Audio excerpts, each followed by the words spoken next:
Okay, now we're recording. So it's important to us that we have the community meeting so that you know what our plans are and you have the opportunity to ask us questions. Before we move on, I want to introduce everyone who's on the call. Deputy Superintendent Sam Schneider is here with us. Director of Facilities, Ryan Jacobellis. Denise Stevenson is our ENL and World Languages Director. She's our moderator this evening. And I think you all know Mr. Enos and Mrs. Grimm. Hi, everybody. So we'll get started. So as I was saying, this is definitely a difficult time, unprecedented. In my 30 years, we've never had a school year start quite like this one. We know that you have a lot of questions, a lot of concerns, and our priority as a district, as well as all of the administrators and staff and teachers at Riley Avenue, is the health and safety of our students and our staff. So that is where we're operating from. And it's important to remember that this situation is temporary. And we hope, just as you do, that we can return to normal operations, because we recognize that there is nothing better and more important than having students in school 5 days a week, direct instruction from their teachers. There is nothing that can replace that. So we did have a district-wide task force that's been meeting throughout the summer, as well as some subcommittees that have met in addition. We thank all of those people, community members, teachers, administrators, other staff members that came together to try to come up with the best plans possible. We did explore many, many options. We also appreciate the emails and calls that we've received from community members, giving us other suggestions. We've explored everything we could explore. And while this is definitely not perfect, these groups of students, cohorts, we have to follow this in order to appropriately socially distance our students. They need to be a minimum of 6 feet apart in the classroom, as per the guidelines from New York State Education Department and the Department of Health. And in order to do that, we need to have our elementary students in 2 days a week and our secondary students in on a 6-day rotation of 2 days a week with 3 cohorts. So at this point, I'd like to share my screen. I have a presentation for you, and then I'll turn it over to Mr. Enos and Mrs. Grimm, who will share specifics to Riley Avenue. Let me make this, okay, share. Okay. So towards the end of the presentation, you'll have an opportunity to ask questions using the Q&A feature. So that feature is at the bottom of your screen if you are using a desktop or a cell phone. If you're using an iPad, this is at the top of the screen, and you'll type your question, and later on we'll read the question aloud and provide answers. And this meeting is being recorded, and it will be placed on the website shortly, no later than tomorrow morning. So as I mentioned, we have 2 models that we're looking at right now. One is the hybrid model with 2 cohorts, 2 groups of students. One group will go on Mondays and Tuesdays, the other group on Thursday and Friday for in-person instruction. Specials will be in the classroom, that's library, art, music. Phys ed will be outside whenever possible. Breakfast and lunch will be held in the classrooms. There is a possibility for some of the students on a rotation basis to have lunch in the cafeteria, but we can't have all of the students in the cafeteria at the same time. Again, we have to follow social distancing. Physical education, as well as recess, will be outdoors whenever possible. When inclement weather happens, phys ed and recess will be held indoors. We'll use large areas as well as classrooms to make that happen. Certainly not ideal. So the students that come in 2 days a week will also have 3 days a week of remote learning. On those days, the classroom teacher will do a check-in, a live check-in for 20 to 30 minutes a day. It could be at any point during the school day. because we need to rotate coverage for the teachers to give them that opportunity to do that live check-in. So some will be in the morning, some midday, some in the afternoon.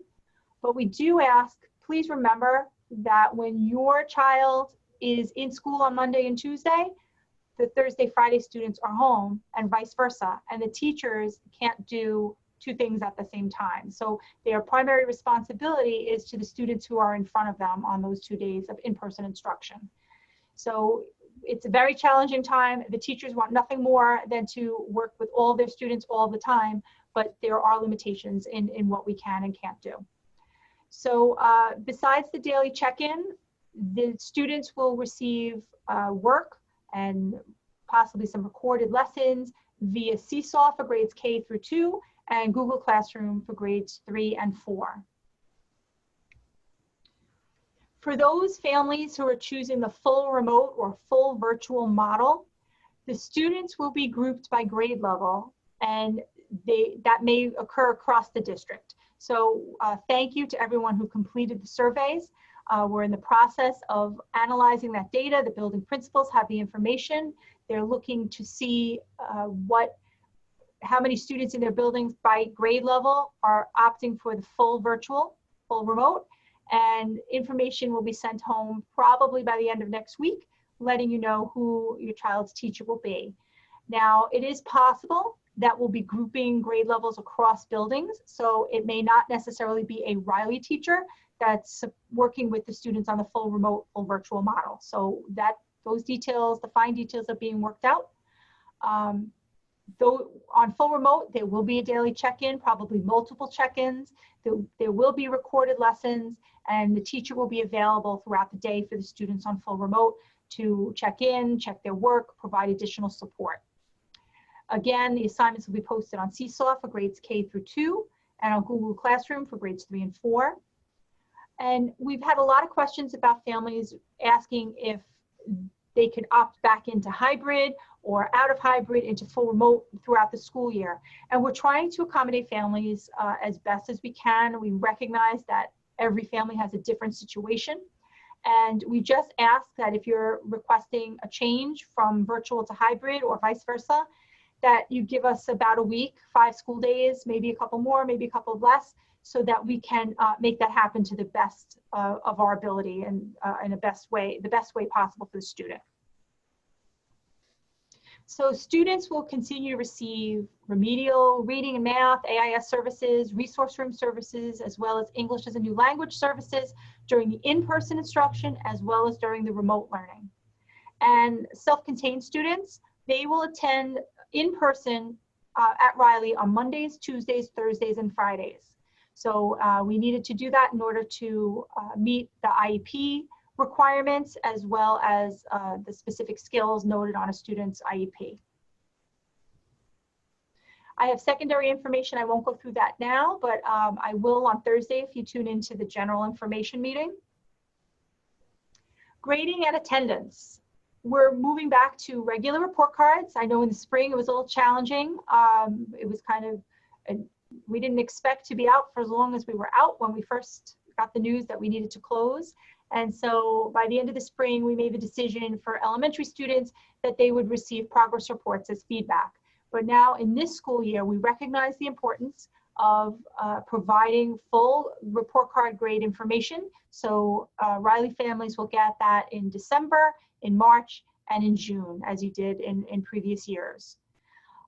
Attendance will be taken, it's easy when they're in person, so attendance will be taken as usual for in-person days. But on remote or virtual days, the students will need to log into Seesaw or Google Classroom each day, and the teachers will track the login information. So basically, we're looking at attendance is equal to activity. So if a student is actively getting into Seesaw or Google Classroom, they will be marked present for the day. And then the effort that the student puts in will be reflected in the grade on the report card, the information on the report card. So that's the difference between those. We talked a little bit about cohorts, which are groups.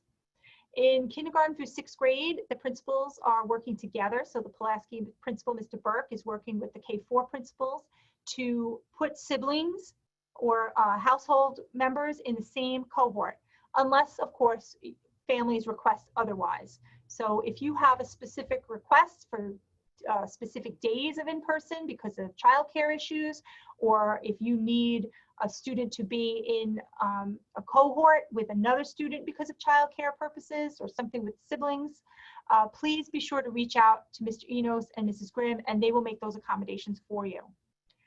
In grades 7 through 12, siblings will be placed in the same cohort again, unless otherwise requested.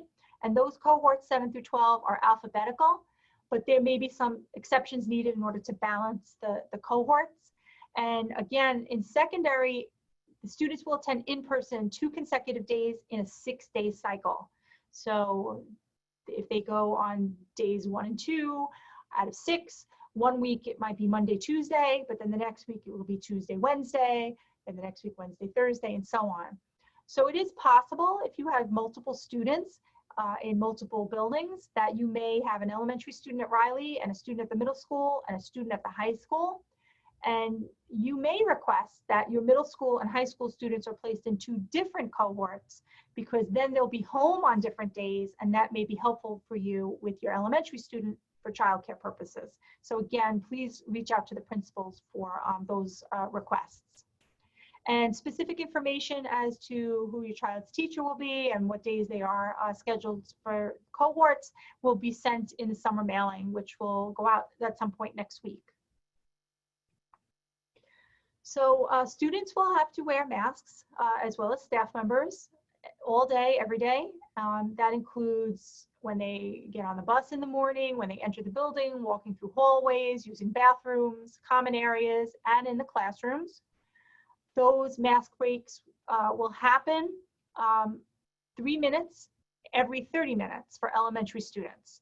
The students will not have to wear masks when they're eating meals, breakfast or lunch, as well as at recess as long as they're outside, as well as physical education if they're outside.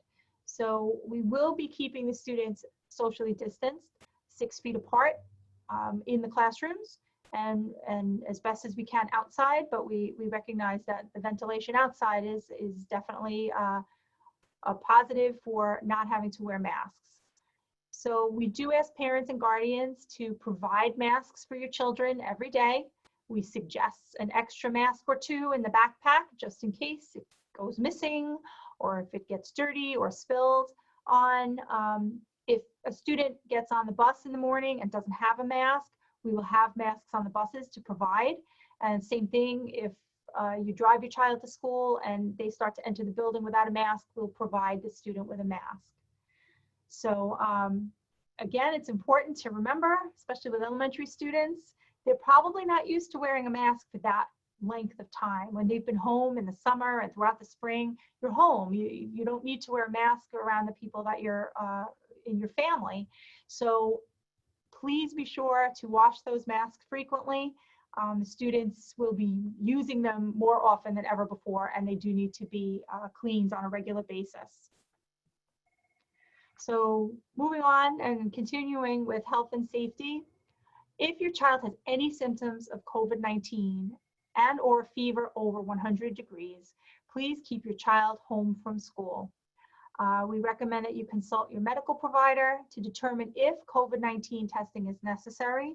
We also recognize that there are other illnesses that students could acquire that would require them to stay home from school, but maybe unrelated to COVID-19, hopefully so. But please keep your child home whenever there's a concern about their medical condition.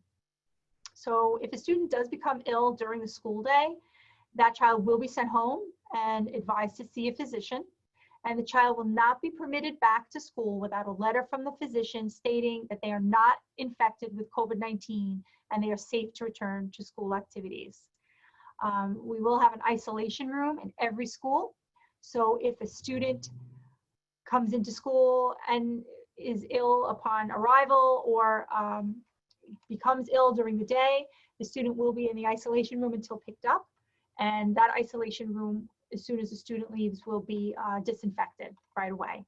So if a student or staff member does test positive for COVID-19, that testing lab will notify the Suffolk County Department of Health. And we do ask families to notify the school so that we're aware of the positive test results, so that we can work with the Suffolk County Department of Health to conduct the contact tracing that needs to be done, so that we can notify others that were in contact with an infected person. So thank you in advance for your cooperation with this, because again, the health and safety of our staff and students is our priority. So we will be doing temperature checks of all students upon entry. So every day they'll have a temperature check done. But again, we encourage you to do that at home as well, and keep your child home if they're exhibiting any symptoms. There will be frequent cleaning throughout the school day. Our custodians have been trained. They know what needs to be done. There'll be cleaning, frequent surfaces that are touched often, doorknobs, bathrooms on a regular basis. And then the disinfecting will happen after school and evenings, every single night.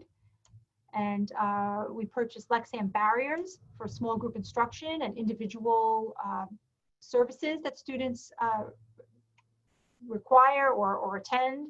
You know, we recognize that students they've been home for 6 months. They may need some support from social workers, psychologists, mental health support, just to help acclimate them back into the school day.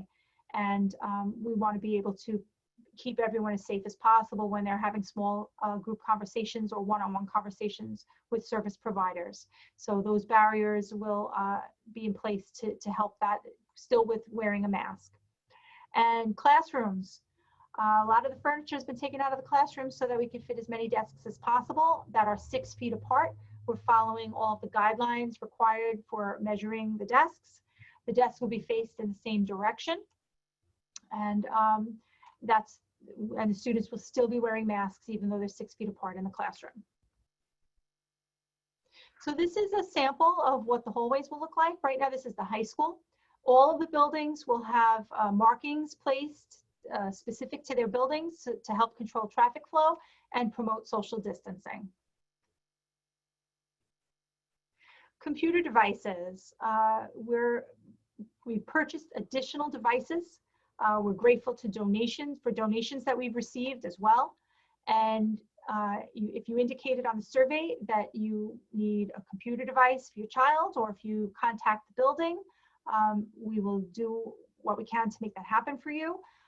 The additional devices have been ordered. We're waiting for them to arrive. It's definitely challenging right now with many, many places across the country requesting devices at the same time. But we're doing our best to have devices for anyone who needs. Chromebooks will be given to students in grades 3 through 12, and iPads for students in K2. We had students that borrowed devices last spring and had them over the summer. So our second graders will be coming back in with iPads, and we want to swap them for Chromebooks. We'll be in touch with families that have those devices and letting you know when your child should bring them into school, so that we can do some configurations and upgrades that are necessary, swap out devices as needed. So that will be communicated to those families that have devices. And one of the silver linings, very few of them, but this is one, we're on a path as a district for a one-to-one device initiative. So we're close once these devices arrive this year, but we think by the beginning of next school year, we should be there.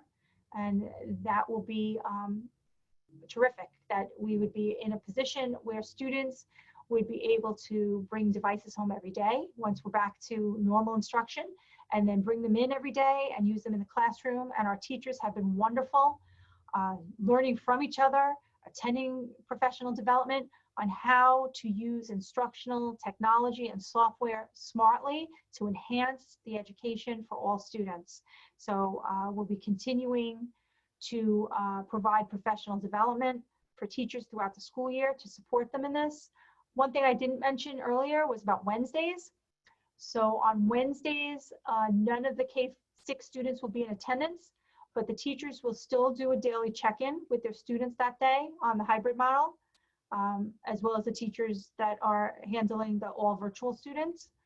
But on Wednesdays, the teachers will be able to use that time to make additional contacts to families as needed, record lessons for the days that their hybrid students are at home learning, and attend professional development opportunities to enhance their teaching, and attend building meetings as needed, because it's so business as usual and we want to provide all of the supports that our students need and deserve. And that requires conversations amongst the staff members in the building. And so Wednesdays will be a day to help us do that as well. So at this point, I'm going to turn the presentation over to Mr. Enos and Mrs. Grimm. But again, if you have questions, you can type them in by clicking on the Q&A button. It's either at the bottom or the top of your screen, and type your question, and shortly we will be reviewing those. So thank you all. Thank you so much, Mrs. Tona, and thank you all for coming. I just wanted to expand and add to what Mrs. Tona said in her opening with regard to the fact that these are such challenging times for everybody. We totally understand that, and we want you to know that we're here for you, that we are flexible, and as Mrs. Tona indicated, if there are any arrangements, every child is an individual, and if there are any arrangements that you need or anything to make things easier for you and your student, please do not hesitate to contact us. We're having many parent phone calls, many parent interactions. We want people to be comfortable as possible in this new environment. And we want people to feel safe, secure, comfortable. And we want the children to come back safe, secure, and comfortable. So if you need anything, don't hesitate to reach out. We will get right back to you. And as I said, every child is an individual. If there are any individual needs, including cohort requests, I know there is some carpooling and transportation concerns. If there's anything like that, please reach out to us. We have adjusted our lists accordingly. And to me, you have to be as flexible as possible in a very challenging time, which this absolutely is. So we want to make sure that we have that contact with you if you need it, and make any adjustments that you may need. I also want to recognize the community and our Parents Association for being so supportive through these changes that we've all gone through. They've been with us every step of the way, and we're extremely thankful for that. I know that you have questions. I know that you have concerns, and we want to address them. Before we do that, though, we want to call your attention to our distance learning page, which we're very proud of, and our virtual classroom, which was created in collaboration with several dedicated teachers. And I'm going to ask Mrs. Grimm at this time if she can share. We want to reinforce the fact that it's available, it's updated through the summer. It was even updated for this meeting. The link to this meeting is on it. So our distance learning page is a great source of information. Our virtual classroom is a great source of information that you can go to at any time, and we do keep that updated. So Mrs. Grimm is going to share that at this point, and we just want to show you and reinforce that it's there for you before we take your questions and concerns. So in order to get there, all you really have to do is go to riverhead.net, go to schools, Riley Avenue School, and go to distance learning. This link is also on the Parents Association website as well. All of our important information and announcements have been posted on this page, so we'd like you to refer to that page. All of our summer letter was there, our opening letters will be on this page. We had the schedule for this meeting was on there. Also, the reentry plan link is on there. The parent portal sign-in link is there. We have our summer reading on there, as well as our virtual book fair that the Parents Association sponsored. The summer reading and the virtual book fair is still going on, so if you would like to click into those and check that out. If you look at the top of the page and the different grade levels, you can go into the different grade levels, and all the information for the teachers on each of the grade levels. The contact information is there. The special area tab, the support services. The cohort calendar is also on here, which tells you the different days that the cohorts will be in school. So you can refer to that calendar. And then our contact information is on here as well. So you could just click on our emails here on this link here. And also the Parents Association email and link is on there as well. So I could take you to their site and just show you that our distance learning page is connected right to theirs. So we thank them for doing that. And it should bring us, if you click there, right back to that page. This virtual classroom is a user-friendly classroom for our students. So we post our morning announcements here. We post our bucket fillers for the week. There's summer reading there. Our reading department para is also a link there. So you just have to go into that virtual page and just click on any of the links. These are all live links here. And the Pledge of Allegiance has been on there throughout the spring season. And we expect to continue to put morning announcements on there as well. Clicking on the principal's corner, you could go right back to our homepage. So if you could just check back on this page for any announcements and any information, we'll be posting all that information right there. Thank you.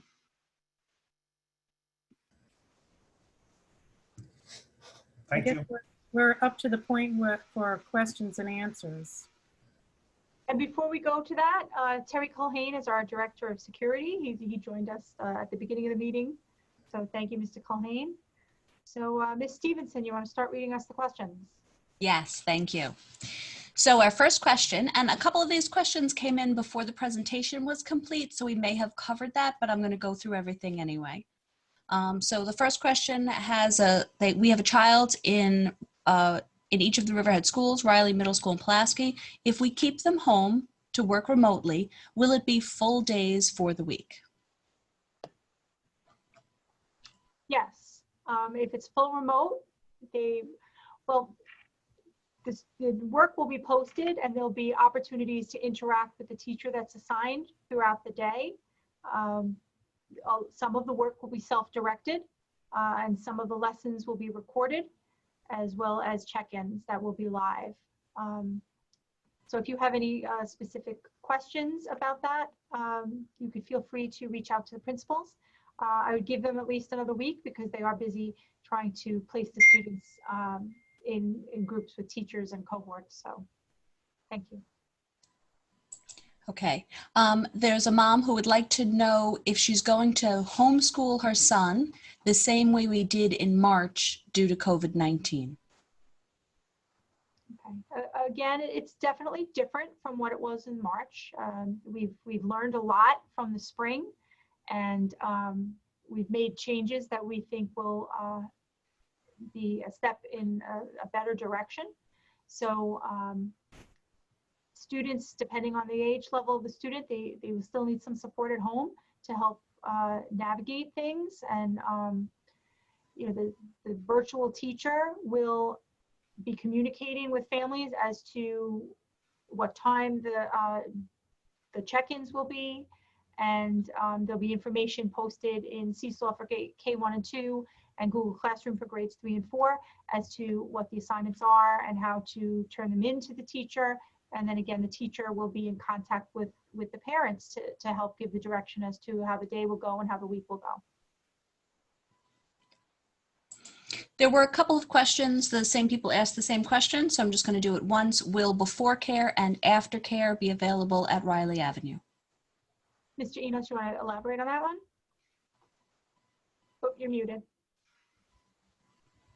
Yes, and we are looking at the before care program to take place when the days of student attendance, starting at 7:30. Mr. Schneider and I have been discussing that, and that should be good to go with regard to before care, 7:30, socially distanced, all protocols observed for the days that the students are in the building, the particular cohort, Monday, Tuesday, or Thursday, Friday.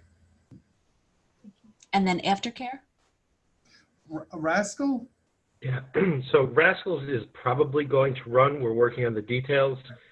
I spoke with Mrs. Kirchhoff today at Rascals. They are putting together their program. making sure that their finances line up to run the Rascals program. If for some reason the Rascals program cannot run, we will figure out an alternate plan for parents who need that service for their children. Great.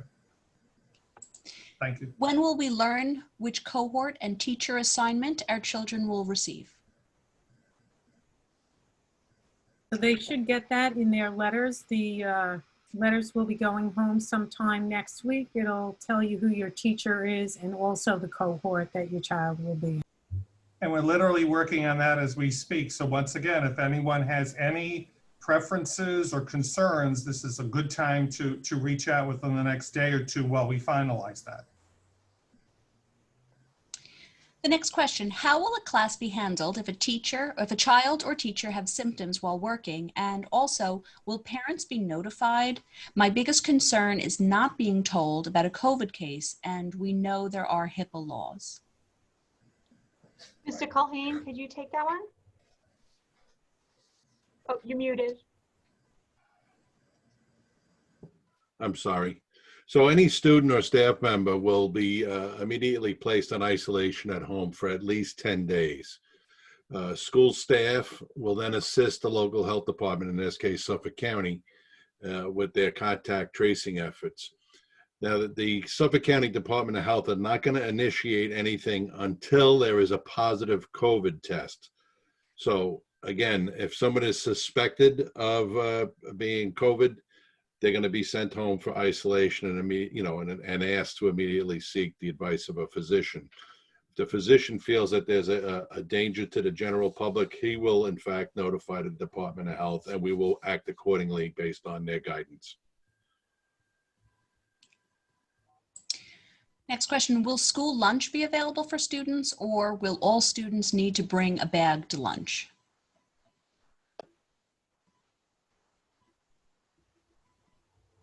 Mr. Schneider, you want to take that one? Sure.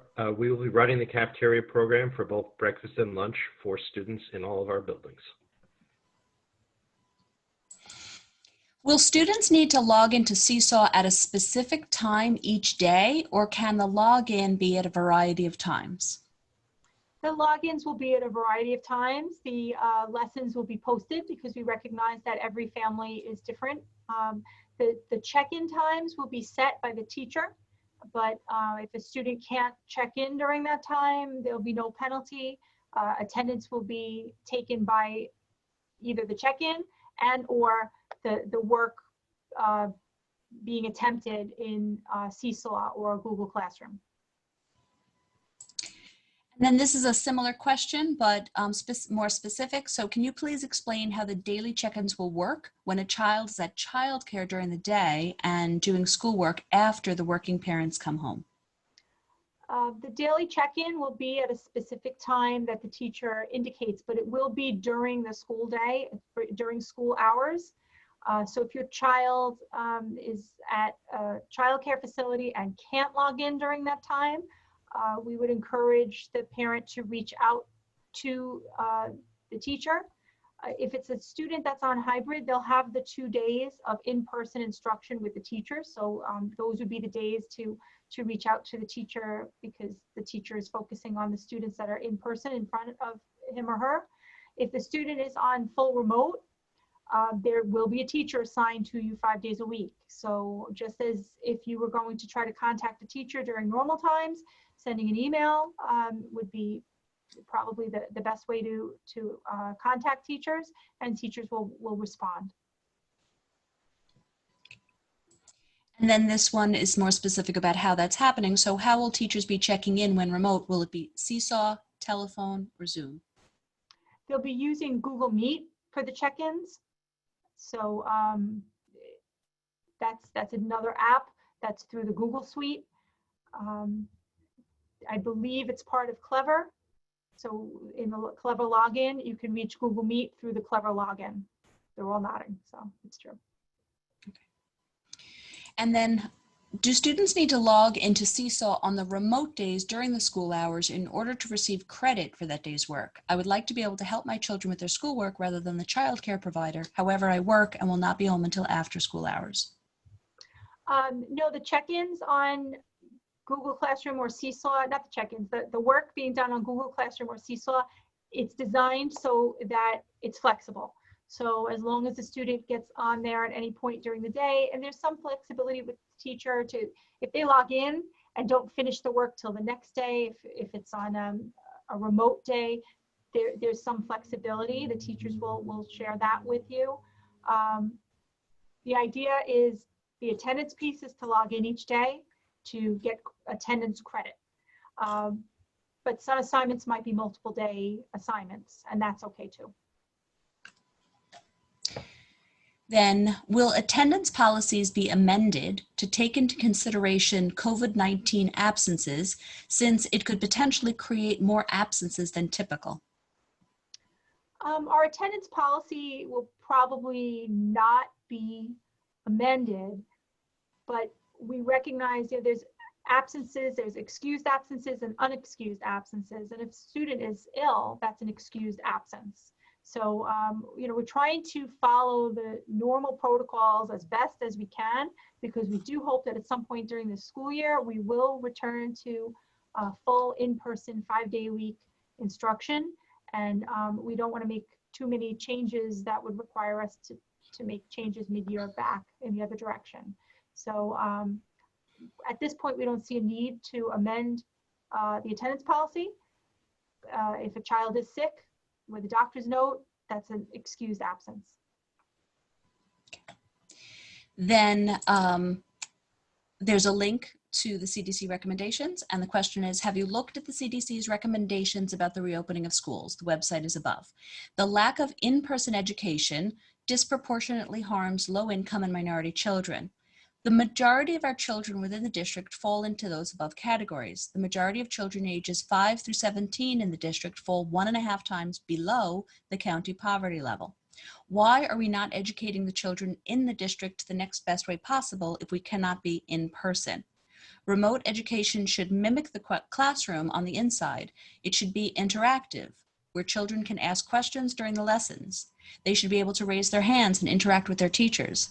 Learning takes place throughout many modalities depending on the child. How can the BOE, the Board of Ed, and the district expect a child to learn from watching an outdated YouTube video and then answering questions? Thank you for your question. We understand your concerns. As was mentioned, our #1 priority is the health and safety of the students. So during in-person, we have to socially distance, and that doesn't allow us to have students in person more than the schedule we have currently. So we don't have enough staff, and we don't have enough space in the district to make that happen. So when it's full remote, the live instruction is difficult to do, because not everyone in every family has access to a computer at exactly the same times. So that is our biggest concern when it comes to doing any type of live direct instruction all day long. We also have concerns about things that happen in people's homes. We saw something on the news, unfortunately, I think it was last week, and we don't want to be in a position where students are logged into a computer watching a screen and something out of our control happens in someone else's home. So we feel that that would be detrimental. It would be horrific for their social health, emotional well-being. So we are going to continue to meet as a district team with stakeholders to review our plans. We need to start the school year as directed by the New York State Education Department and the governor, following CDC guidelines, following Department of Health guidelines. We are following everything according to protocols that have been given to us. And we will just continually reflect on what we're providing to see if there's a better way of doing things. And like I mentioned earlier, this is temporary. At some point, we'll be back to normal. But we want to make sure that we are doing everything in our power to keep children safe, whether they're in person or at home. Thank you. The next question, if all guidelines say masks are not needed unless social distancing is not possible, why on earth would children be required to wear a mask all day in their classroom? The whole purpose of the cohorts is to ensure social distancing. This makes no sense. I know Mr. Culhane has an answer. Go ahead. Okay. Yeah, just as everybody's information, when we were drafting and putting together these policies and procedures, if you will, they were attended, and a lot of input was taken from the community, parents, faculty, and staff. And it was a unanimous consensus that we felt, in the interests of everyone's safety, being that we're in a closed environment, if you will, in a classroom, that it would be safer for everyone if everyone wore a mask. And that's how we came to that decision. I understand that the guidelines are there. It's kind of a gray area what they're saying. They're saying if you're at least 6 feet, you don't need the mask. But we can't guarantee that every single student, every faculty member, every staff member will always maintain that 6-foot gap. So in the interest of everyone's safety, we opted unanimously to go for the mask wearing. Thank you, Mr. Culhane. And next question is, who will be conducting the temperature checks? How will this work with students coming off of buses or parents dropping children off? Our security guards are going to be trained by our nursing staff, who are medical professionals, in the proper use of the devices that we have purchased for temperature checks. So as they come off the buses and enter the building, they'll be checked with a non-touch thermometer, and depending on their temperature, they'll either proceed on their way to class or they'll be sent to the nurse for further evaluation. Next question. A 20 to 30-minute check-in is not instruction. Long breaks from in-person instruction are harmful to student learning. An elementary student loses 20% of their gains in reading and 27% of their gains in math over the short summer break. What do you think the loss of learning will be when you require students to learn in person only 8 days a month and require the remaining of the learning to be done at home without interactive instruction, whether that be home or in person? In addition to the way that you think this will work for the students, it will disable and overwork your teachers. Teachers are expected to teach the same things over and over again and then follow up with all of their students. How will that be possible? There are not enough hours in the day for this type of instruction and follow-up. We agree with you. There is no substitute to in-person live instruction 5 full days a week. But this is what we're dealt with right now, and we're going to do our best. Our teachers are going to do their best. They are incredible professionals. They will have smaller groups of students in front of them. The number of students before them on the 2 days of in-person will allow them to do much more individualized instruction with the students on the 2 days that they're in front of them. So they will be able to set the students up, so to speak, for some of the activities that they will need to continue to work on independently during those 3 days. A check-in is just that. It's a check-in. It's it might be, you know, the past 2 days we talked about this topic. You're going to continue today on that topic. You're going to write about this. Make sure you check in Google Classroom to see the specifics as to what it is you have to do. There's going to be growing pains in this, as it is in all across the state and throughout the country where this type of learning has to happen. It's not easy. We just tell you that we're doing our best. The teachers are working incredibly hard. People worked all summer long trying to put together the best plans possible given what we have. And we will continue to check in with the teachers to see how else we can support them and provide more supports to families. We're looking into having parent workshops through Zoom throughout the year to provide additional support. And we just ask for everyone's patience, because this is not what education is supposed to look like. This is not how any of us were trained to deliver education. And everyone is rising to the task to make this the best possible situation for our students. So thank you for your question. If there is a positive case in the school, does the school need to shut down? Mr. Culhane? No, the school does not need to shut down. We'll be guided by the Suffolk County Department of Health Services based on, I'm sorry, did the question say a positive test? Yes. Yes. No, again, we'll still be guided by Suffolk County Department of Health, but they're going to conduct some contact tracing, and depending on the amount of people that may have come in contact with that individual, they will then make that decision in conjunction with us. So we'll be reaching out to the Department of Health, Mr. Culhane, as these cases happen to get the best guidance. Correct. They're probably going to call us before we know. The only time we'll get the notification first is if someone gets a rapid test, because there's no lab involved. It's done right at the location. But anybody that gets a test for their physician that doesn't have a rapid test, DOH is going to be calling us first to tell us that there's a confirmed case, and then they're going to instruct us on what next steps are. Thank you. All right, I have someone who had 2 questions. So the first is, my son has a peanut aide. Will she be in his classroom during snack and lunch? Mr. Enos, Absolutely. Absolutely. We're very, very sensitive to that situation, and we've had a lot of experience with food allergies and various kinds of allergies. And we make sure that the aide is with the child constantly and consistently, and that's a very serious situation, yes. And feel free to contact me about that for further details. And then how will specials work? If my son goes on Thursday, Friday, will he have physical education at least once? Will he rotate library, art, and music, or will it be the same specials on those 2 days until further notice? The special, that one?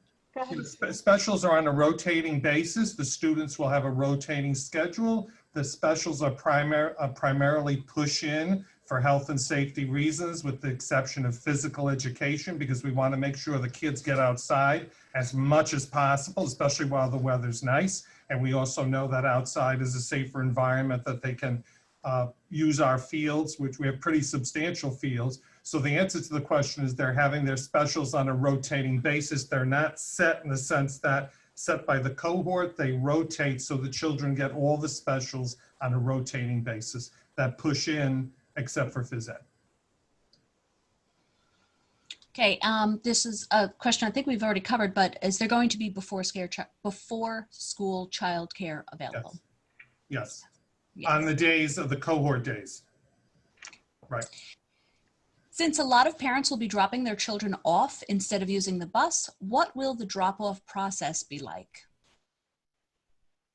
So we're in the process of looking at the cohorts and the survey, and we're going to be publishing that information on drop-off and pickup. You can check out our distance learning page, and we'll have that information on the distance learning page.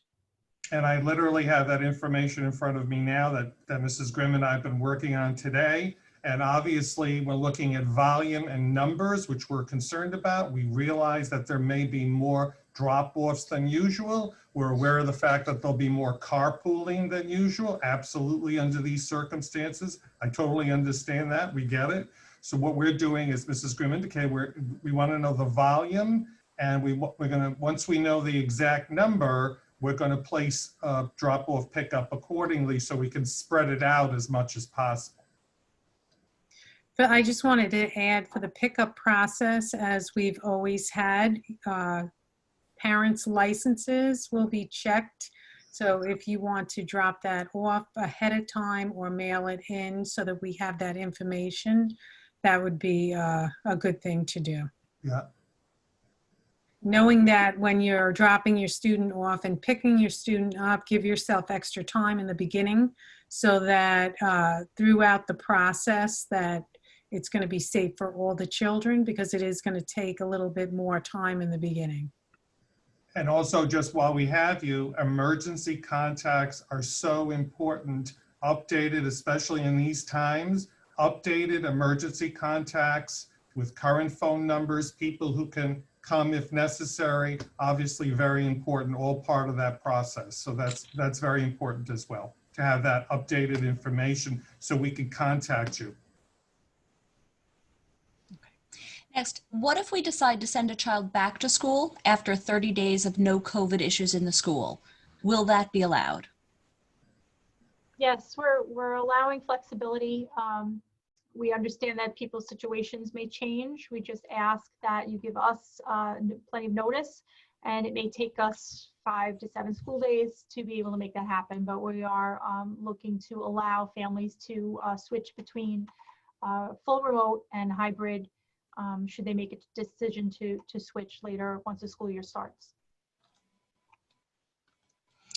Is there an adult in the isolation room? And if we keep our child home, will we still need a note to return? Thank you. Yes, there will be an adult in the isolation room to monitor the children that are in there. And as far as if you decide to keep your child home, I'm assuming you're keeping your child home because they're sick. Yes, we would appreciate a letter from a physician or a medical provider saying that they're okay to come back to school. Why do kids, especially kindergarten, have to wear masks sitting at desks if they are 6 feet apart?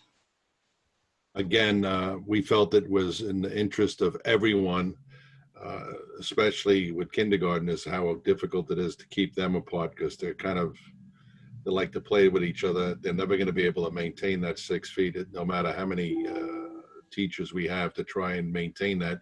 So in the interest of everyone's safety, we thought it best, and that was a unanimous consensus that for the safety of all, that everybody wears a mask inside the building. When a student is sent home because they display COVID symptoms, which can look like seasonal allergies, are children required to be tested? They're not required to be tested. We're going to recommend that they see their physician, and if their physician makes the assessment that it is a seasonal allergy, they can return back to school with a note from the physician. You mentioned an isolation room. For the child who gets sick during the day, what about the rest of the students in the class? Will the class be removed from the classroom and relocated due to the potential COVID risk? All right, so what's going to happen is if someone displays some of the symptoms of COVID, they're going to be assessed by one of the nurses who are medical professionals. They will make the determination whether or not that child has to go home, stay in the isolation room, or is just sick. You know, a fever is not 100% indicative of COVID. You could have an earache, a sore throat, strep, some other illness that a child can come down with during the day. So not necessarily is everyone going to be sent home or isolated right away. Again, we're going to be guided by the Department of Health. We have their number. We'll call, we'll tell them what we have, and they will assist us in making that decision whether or not we have to send everyone home for isolation, everyone has to be tested, or so forth. But again, we're not going to go into an immediate, let's shut down the building because someone displays what appears to be COVID symptoms, other than until we get an actual confirmation of such and be guided by the Department of Health. I'm confused about students in special ed. Will they be in person more than 2 days? Self-contained students in the 8-1, 12-1, or 15-1 classes in the elementary level will be in school 4 days a week, Monday, Tuesday, Thursday, and Friday, full days. Will there be staggered start time, drop-off time to limit the number of students in the hallways in the morning and the afternoon?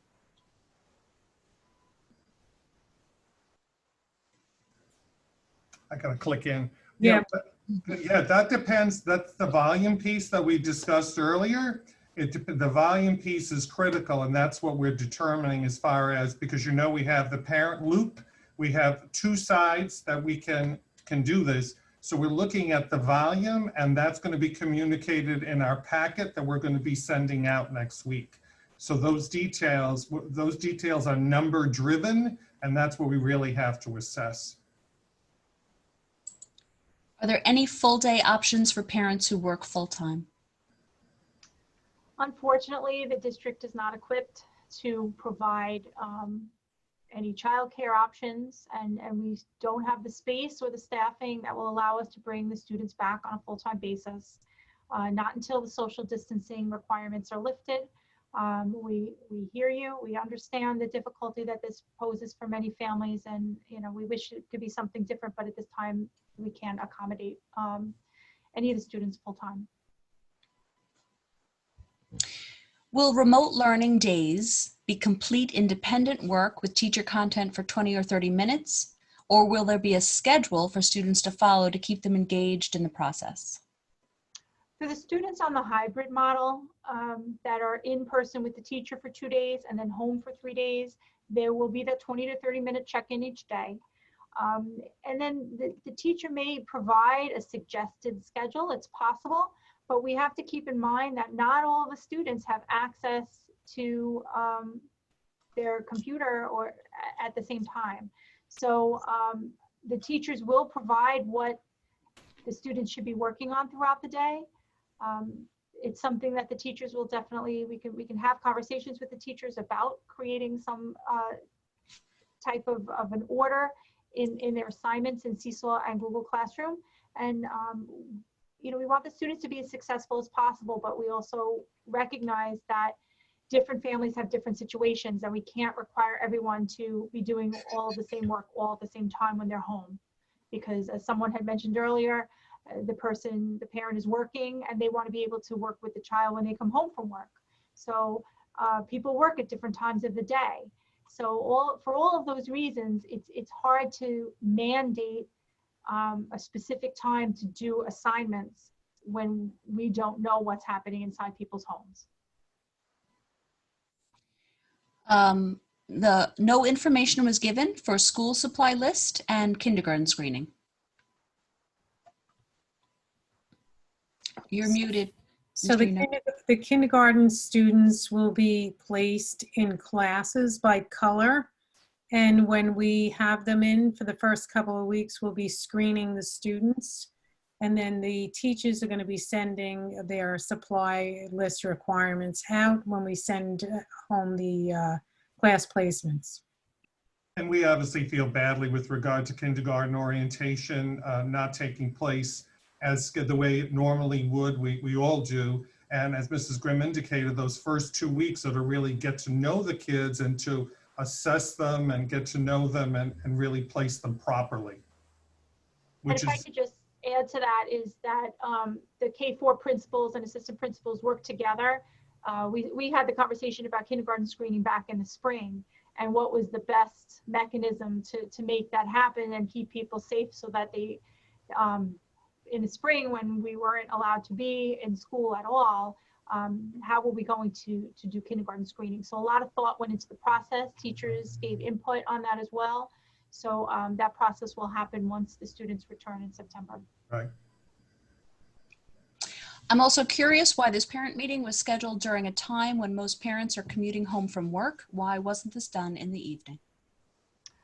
Yes, we scheduled 9 different meetings this week, all different times of day, because I wanted to make sure that I was part of each of the building meetings as a district representative, so that I could provide the information that's consistent across the district, and then allow the building administration to provide specifics. Also to have Mr. Jacobellis and Mr. Schneider and Mr. Culhane with us as well, so that as questions arise that pertain to their areas of expertise, they could respond. We felt that by recording these sessions and posting the recordings, people could log in there. As we mentioned before, some people work during the day, some people work in the evening. There is no perfect time to do these meetings where everyone can log in. So we felt, again, the most important piece was the recording. If parents have been emailing questions throughout the summer, and all of us have been doing our best to respond to those questions. So if parents have any additional specific questions that aren't answered in this meeting, please email the building principals, email me, email anyone on this call with their specific areas, and we will do our best to get responses to you as soon as we can. Okay, so thank you for this information. Just a quick inquiry about medical coverage. Will the state pay for the medical clearance from the doctor's office visit? We have private insurance with a very high deductible, and we're not ones to run to the doctors for a runny nose or a low-grade fever, as you can imagine. Mr. Culhane, do you want to address this? I'm at a loss with this. I'm not an expert in medical coverages or insurance. There are a number of testing facilities that are free of charge, and they will be posted on our website. We'll also be expanding that list. There's also a list on the Suffolk County website, the Department of Health Services, for places that you can go for free testing. The state also has a number of free testing sites on Long Island. Thank you. Next question. I'm concerned that students won't be required to wear masks at all times. For example, outside at recess. If they're not wearing masks, and I doubt they'll remember to social distance, isn't that dangerous? Also, will they be mixing with other classrooms at recess? Again, on the masks, we're encouraging in the buildings at all times. We're encouraging the use of masks at all times on any district property for the safety of everyone.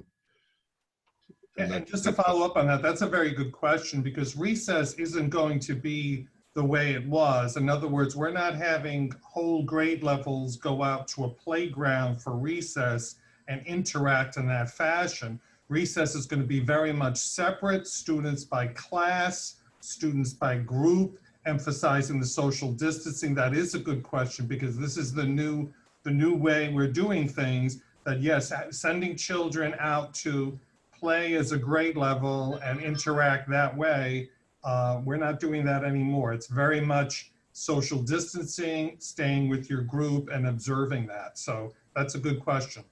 Things, have changed in that way.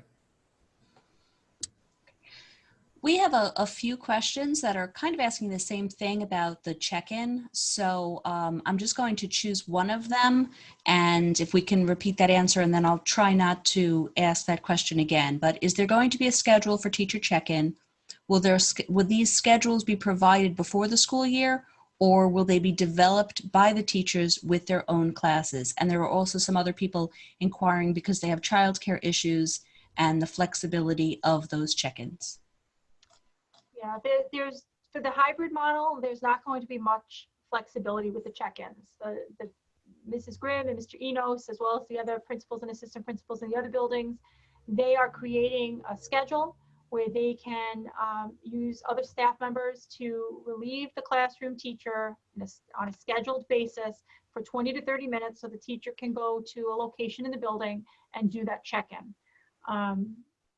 That will, it won't be a requirement to do the check-in.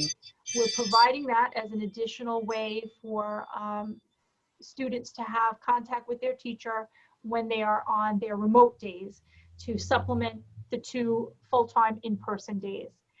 Now, for the families who choose full remote for their students, for their children, the teacher who will be conducting the full remote instruction will create his or her own schedule with the students. But again, it will be during school hours. So all of those check-ins will happen during school hours.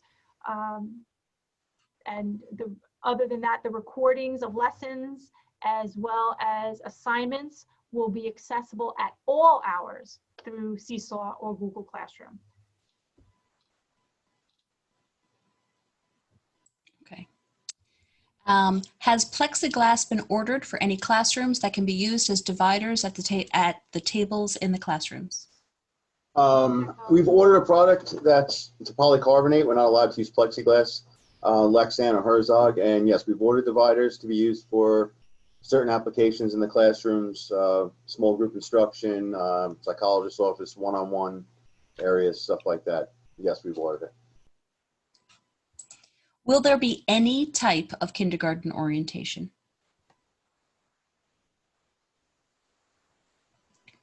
We're looking at doing some type of a virtual tour of the school, so there will be some type of a virtual tour posted on our distance learning page. And we're looking forward to that, yes. That's so important, especially for our youngest and newest students, absolutely. When will the current model be re-evaluated? We're constantly reevaluating what we're doing. We've met all throughout the summer. The task force met on a weekly basis. The subcommittees met multiple times a week throughout the whole summer. So we anticipate continuing those conversations once the school year starts, after the first 2 days on September 3rd and 4th, that Thursday and Friday. We'll be in contact with each other right away. How is it going? And then continuing on a weekly basis to have conversations to see, are there ways that we can improve? Are there any changes that we can make? So all with the hope that at some point we can have full-time instruction again. Is the threshold for full closure to remote learning set at 9%? And how will we be notified of whether our student will need to be quarantined? The threshold for the full closure, as of right now, remains in the governor's hands by region. So I'm not sure if County Executive Steve Bellone will be the one to ultimately decide for our region, or if it's still going to come from the governor. Right now, the governor has said the whole state, I believe, is able to open with social distancing. So I'll turn over the part about the quarantine to Mr. Culhane. As far as notification, if there is a positive test, again, when we start the whole process with the contact tracing, Suffolk County Department of Health and us will make the notifications to all of our faculty, students, and staff that are affected should a quarantine order or an isolation order be handed down by the Department of Health. Thank you. How many students are in each class? That's a good question, and I have that right here, and I want to reinforce what Ms. Tona said earlier, that the class size is substantially smaller. So there are 12 desks in each classroom at this point, 12 desks, teacher's desk, and a table. And as was also expressed previously, the classrooms are as sparse as possible. Less is more, obviously, in this situation, but up to 12 students are in a general education classroom. We also have our 15-1-1s, which are running, as was indicated previously, 4 times a week. We have 4 15-1-1s, but up to 12 desks in a regular education class. So class size, as you will be different than it was last year, substantially. And I'm just, before Ms. Stevenson reads the next question, I do have another meeting at 7 o'clock, and many of us on this call are part of. So we're going to ask, there's 58 people in the Q&A right now. We're not going to take anyone beyond that, and we're going to hope to get to all of those questions. So if we see that number go up, Ms. Stevenson, anything beyond that 58, that's going to be the last question. Okay.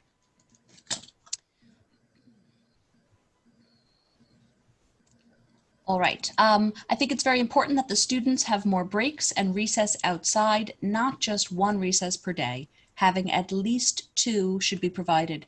As for my son that has an IEP, how will he receive support on Thursday and Friday when he is home, as stated in his IEP?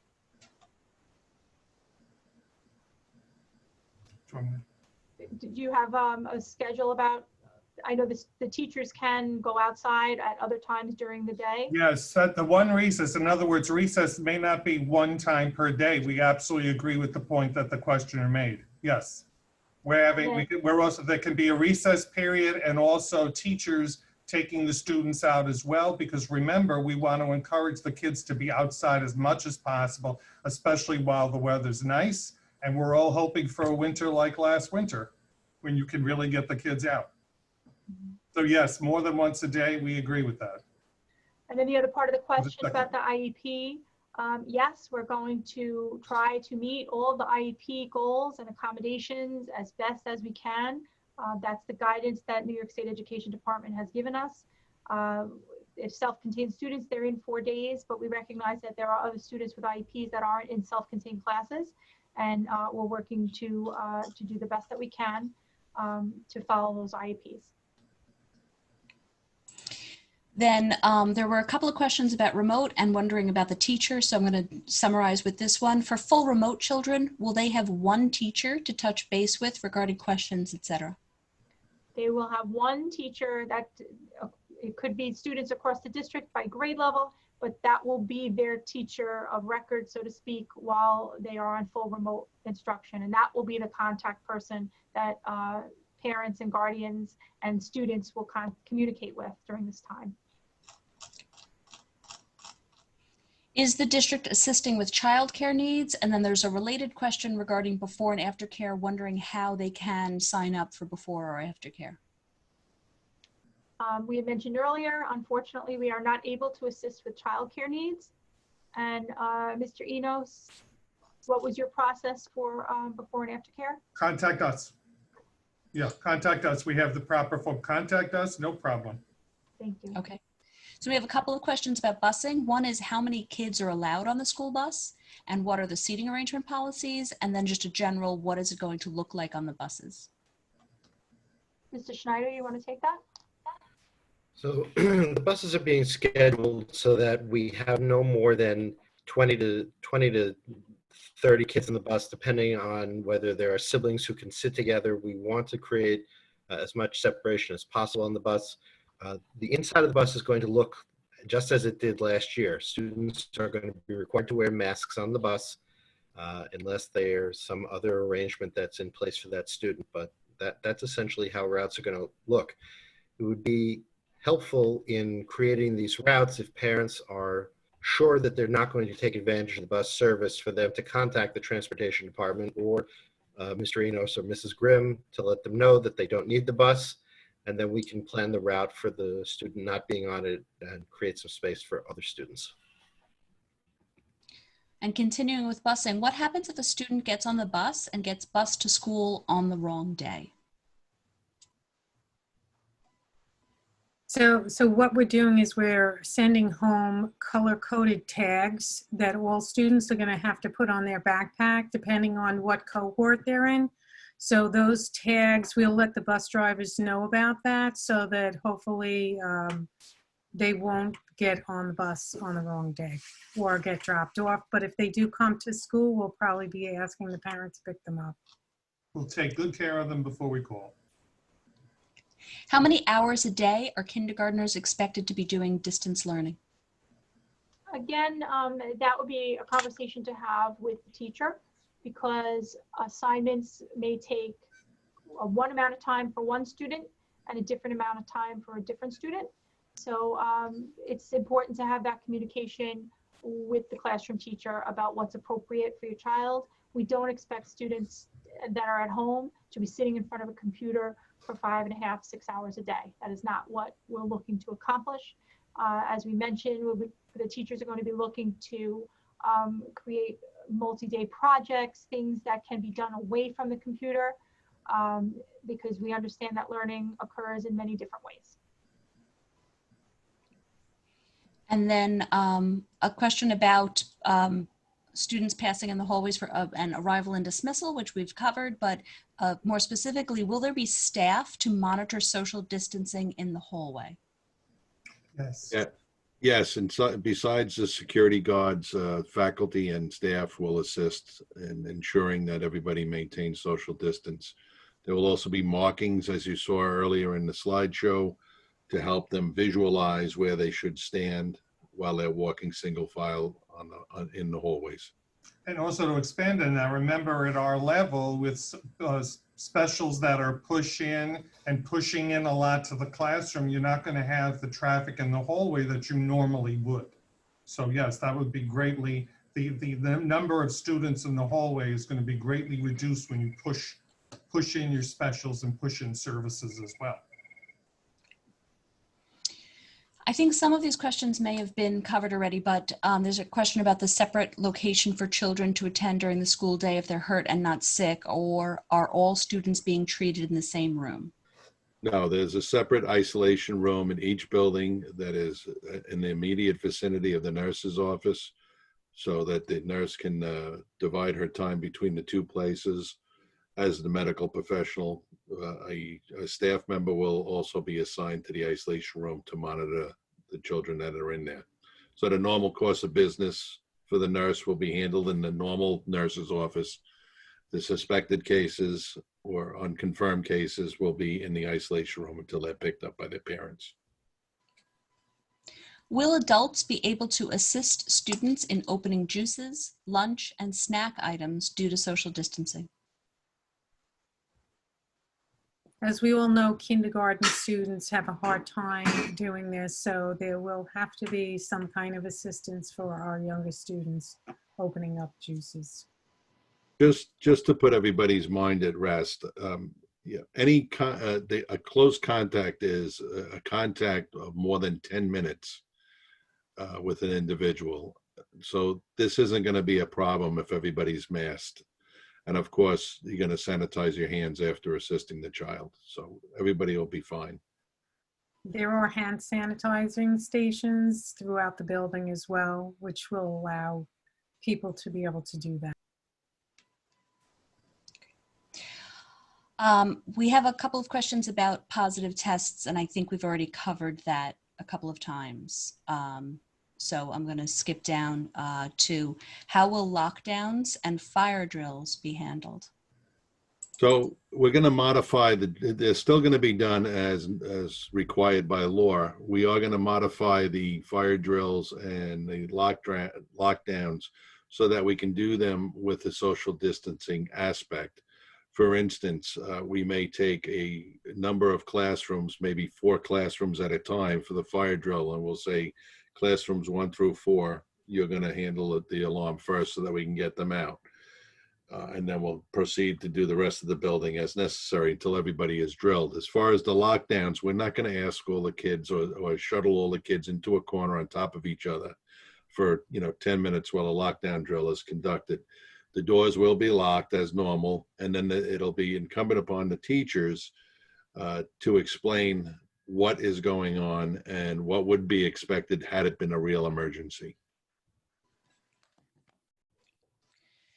How will students with IEPs not in self-contained classes receive their services during remote learning days?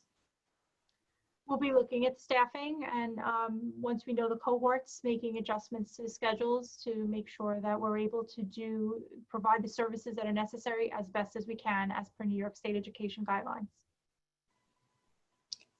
If I have another student's parent pick up my child from school to bring her home, how do I go about doing this?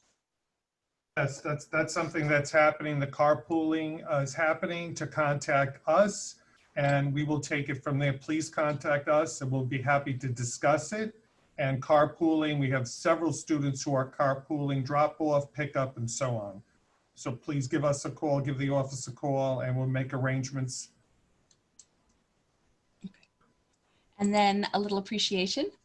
Thank you for all that you're doing. I understand how unprecedented and difficult these times are and appreciate all of your efforts that you're putting into this. The question is, now that we've had a test run, how is the virtual learning going to be improved from April and June? Will teachers be recording their lessons and recording their voice this time instead of using pre-made lessons and YouTube videos? Will there be live instruction on Wednesday? Yes, the teachers will be doing recordings. We've had the conversation that while they can supplement with other sources and other resources, there should be daily recordings posted made by the teacher or a teacher's colleague, because we recognize that a lot of the teachers work together on a grade level. The students, when in person, they would know the teachers across the grade level because they work as a team. But we do recognize the importance of having our own teachers, and we've been giving them training, and they will continue to get training on how best to use technology to supplement instruction. Do the desks have shields?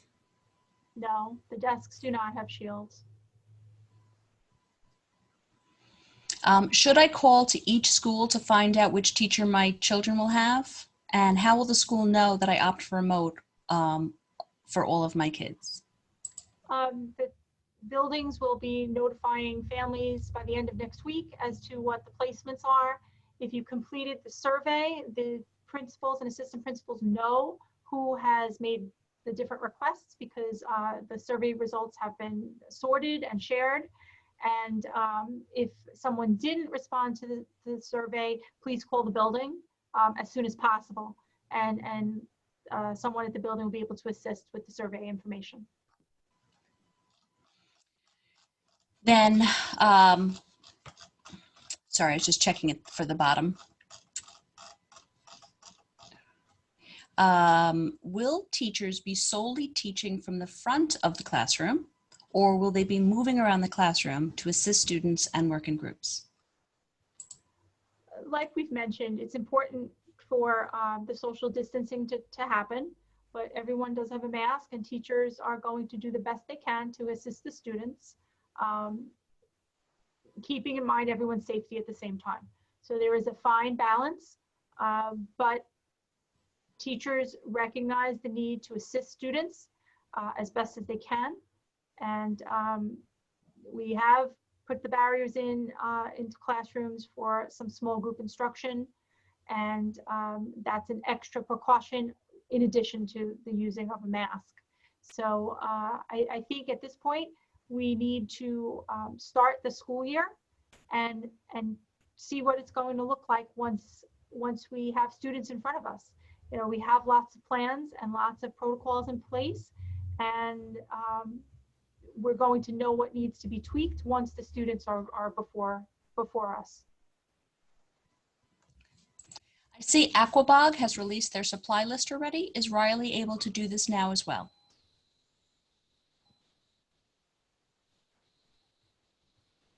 You're muted. We're finalizing that, yes. Okay. We're finalizing all this. We just want to make sure everything's accurate. On remote days, will there be an option for the kids to socialize with their fellow students besides just learning from their teacher? They will be spending a lot of time in the classroom all together. So specials will, for the most part, be in the classrooms, but they will have their lunchtime in the classroom, breakfast time in the classroom. But I'm sorry, Ms. Tona, this was actually on remote days. Oh, I'm So sorry. not in I missed person, that yeah. part. So on remote days, no. For the students that are on the hybrid model, during the check-in, they may be able to see each other on the check-in through Google Meet.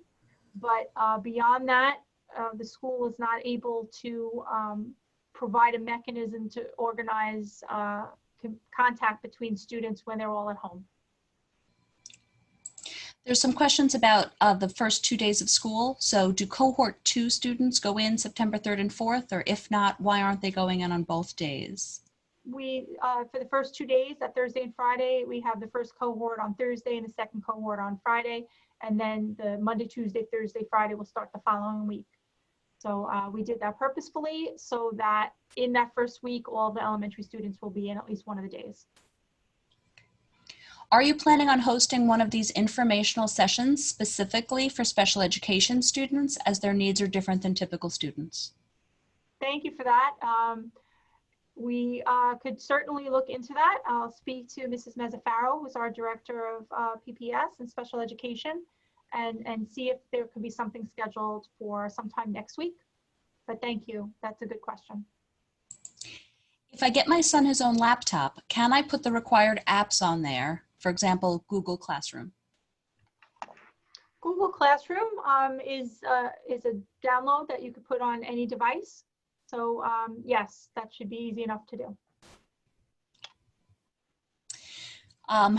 The interactive instruction can be recorded for students that do not have access to a computer at that time so they can view it later.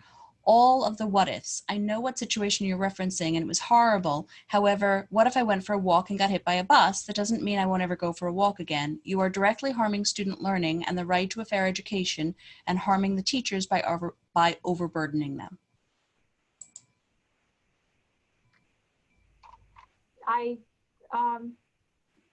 This is what we have right now, what to deal with. And this is the position that the district is taking. And we've had many conversations about what's the best way to provide instruction. and we had input from all the stakeholders on that. And while not everyone agrees, for every person that disagrees strongly with how we're proceeding, there are people who agree strongly with how we're proceeding. And we recognize we can't make everyone happy at the same time. We wish nothing more but to bring all the students back full-time, 5 days a week. We have a question for Mr. Jacobellis. Do you have an updated filtration system? So what we've done is gone through all our HVAC equipment. We've updated the filters where applicable, where appropriate, and more importantly, the fresh air is being increased into the educational spaces, the office spaces, where we typically have to run at 15% fresh air. We're looking to run upwards of 30%, up to 40% fresh air in certain locations. How do we go about changing a bus stop pickup since both parents have to be at work before the child gets picked up for school? So I'll take that one. You should contact PPS and the transportation department. Let them know you need to make a change and let them know where you're going to be changing to and who will be taking responsibility for your child until the bus comes. They may need you to submit that in writing, but you should talk with registration and the transportation department. You can reach the transportation department at 369-6720.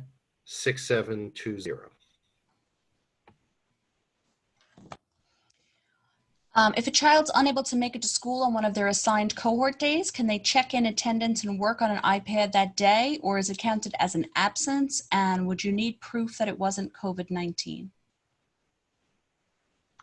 It's a good question. So if a child can't make it to school, and you certainly have access to Seesaw or Google Classroom every day. So the issue may arise that it may be a duplicate assignment.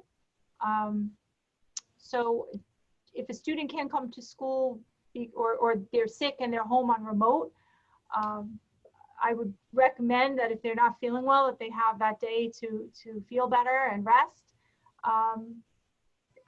If it's a day that the student can do work, reading that day, there may be other activities that the teachers may put up. But again, as someone mentioned earlier, this is a lot on the teachers to handle the in-person students as well as provide for the remote recordings, which will, for the most part, be recorded on Wednesdays for the rest of the week. So that's a question I think we'll have to explore a little bit further to see how we can support people that can't come to school on a particular day. There are a couple of questions about bathrooms and cleaning generally. So do we have bathroom policies in place to encourage social distancing? Is every other stall blocked off? Will there be monitors who will be entering the bathrooms? And then that first and second grade share a bathroom. That's a lot of children. How frequently will they be cleaned? What about the bathrooms in the kindergarten classroom? How often will they be cleaned? And how frequently during the day will high touch or high traffic areas be disinfected? Mr. Jacobellis? Yeah. So I have a meeting on Monday with my head and chief custodians. Now we have a little bit better idea what this is going to look like going back. We're going to try to finalize the schedule. If not before, definitely by the return of students. High touch areas will be cleaned multiple times during the day. Again, I don't know what that really is going to look like until I sit down with them and see realistically how this is going to work out. But we will make every effort to sanitize as often as possible during the day, high touch areas. Bathrooms is a conversation I'm having. Again, we're going to have to see how the schedules line up and how often we can get in there, but as often as possible. We are trying to make an attempt to limit access to the bathrooms to 2 at a time as best we can, understanding that, you know, when you got to go, you got to go. You know, especially for the older kids, it's a little easier in the high school and the middle school because we have teachers assigned to duties at the bathrooms. Elementary poses a different problem, but we're working on that with the principals to try and get some of the teachers to just be a little more cognizant of who's leaving for the bathroom. Many parents that I've spoken to did not even bother to have their child do any work while they were in school. What is the plan for children like mine that actually did the work and may become bored with review? We're not looking at this as review. We recognize the importance of moving forward with instruction, and we're going to do the best that we can to support the teachers as they move forward with instruction in this difficult time where the students are not necessarily in front of them. And we recognize that's how you learn, when a teacher is providing direct instruction to students. Then there are a question about, will lunches be available to all students when they are not in school? Mr. Schneider? I don't have an answer for that question right now, but I'd be more than happy to talk with Keith Graham, our cafeteria director, and get back to you. We would have to work out a schedule whereby people would be able to pick up food, but I know that we have gone out of our way over the last few months to make sure that any hungry child receives a meal. So let me see what we can work out, and we'll certainly publicize that answer when it's available. We've had conversations about creating a schedule for meal pickups, which would be outside of the school day at the end of the day, later in the afternoon. So we'll publicize that information, and it may not be every single day, but families will be able to pick up a couple of days of meals for students.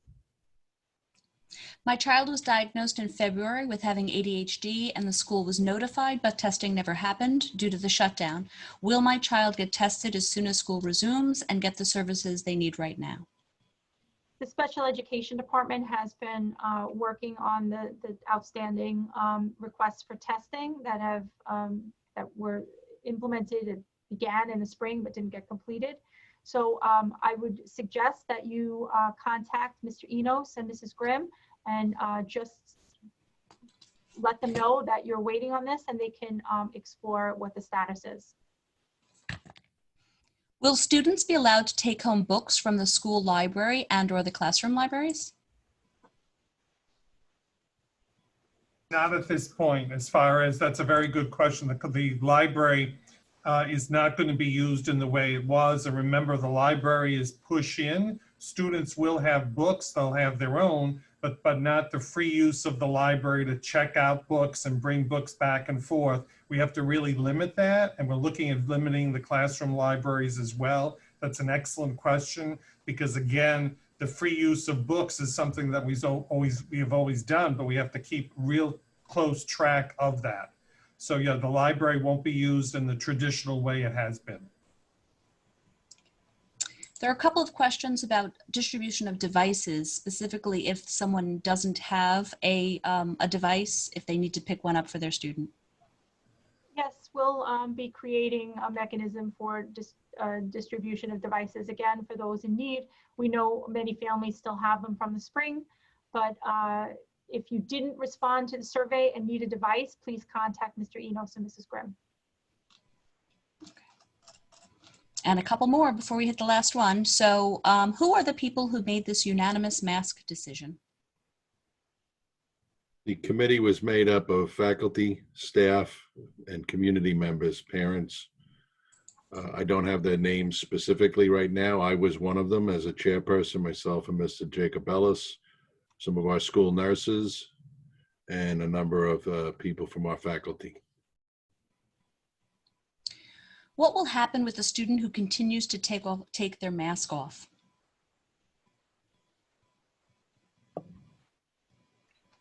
Our recommendation is that they'd be handled as if they were an unruly student. They'd be dealt with by the principals, and they would make a decision on whether to notify their parents to come and get them, or they would do some type of discipline in-house. Of course, the conversations will happen first. Yes. The teachers will have those conversations with the students. They'll probably reach out to the parents before Mr. Enos and Mrs. Grimm are even aware, because teachers want to take care of things in their classrooms themselves directly. But we do appreciate all the support that the parents and guardians will give, and to reinforce the importance for the health and safety of everyone else to keep the mask on. And I think that's the message that we ask our families to make sure is part of the conversations at home, because it is for the health and safety of those around them and the child's health and safety themselves. And if we didn't have to do this, we wouldn't be. So again, we look forward to the day when we return to full instruction without any restrictions like we currently have.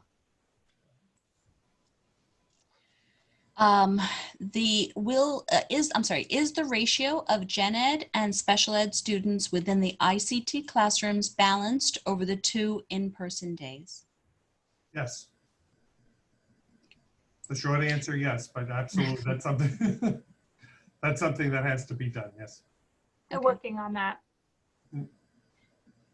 Wearing masks all day is not healthy. More reports are coming out about the danger of breathing in your own carbon dioxide. Will my child not be allowed to attend school if they do not want to wear a mask, especially since there are no laws yet that they have to wear a mask, especially since they are practicing social distancing? If they will not be allowed to attend, what if they have a doctor's note that says they shouldn't wear a mask? Without a doctor's note, we're expecting students to wear masks. So if you're uncomfortable with having your child wear a mask, we encourage you to explore the remote instruction. If there is a medical reason, we encourage you to share that information with Mr. Enos and Mrs. Grimm, and we will be reviewing all requests on an individual basis. Where will the isolation room be located? In close proximity to the current nurse's office now. How will AIS programs work?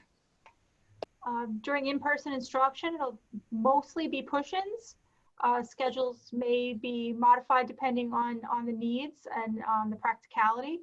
And there will be some check-ins with AIS teachers remotely as well. So we're going to do the best that we can to provide the support to the students. And here's our last question.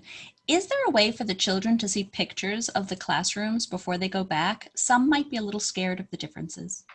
It's a great question. That's a very good question. That was a good one to end on. That's a very good question. I think that that's a possibility. I think that's a great idea, that in all of our buildings, we could post some photos. Right now, we're busy. Mr. Jacobellis' staff is very busy readying all of the classrooms. But once we have a couple of classrooms set up fully, I think we can take some pictures, and because certainly we want the students to feel comfortable coming back to school. Right. And that brings up a good point. For those of you that are sending your children back in person during the 2 days a week, children listen to what they hear, and anxiety levels can be lessened by promoting the fact that, you know, you'll have a good day at school, it's going to be fine. The school is so concerned about all of the students being healthy and safe and having a good time at school, having a good day, that that's what we want. We want that for all of our students, and we recognize that this is a difficult choice for all of our families. Everyone has a different circumstance. People in their family that live with them with compromised immune systems, students with compromised immune system, staff. This is not the situation that any of us want to be in, ever wished, ever thought would be a possibility, but here we are. And, you know, we thank all of you for being on this call today. This call is being recorded. It will be posted by tomorrow morning on the website. So we encourage you to reach out to Mr. Enos and Mrs. Grimm with any additional questions that you have. And we really do hope that our students have the best possible year and a great experience in school. You know, our heart goes out to all of the students who have had to endure these difficult times that as adults, we never had to deal with. So we certainly hope that we can return to normalcy as soon as possible. So thank you all. We appreciate your input today. Thanks.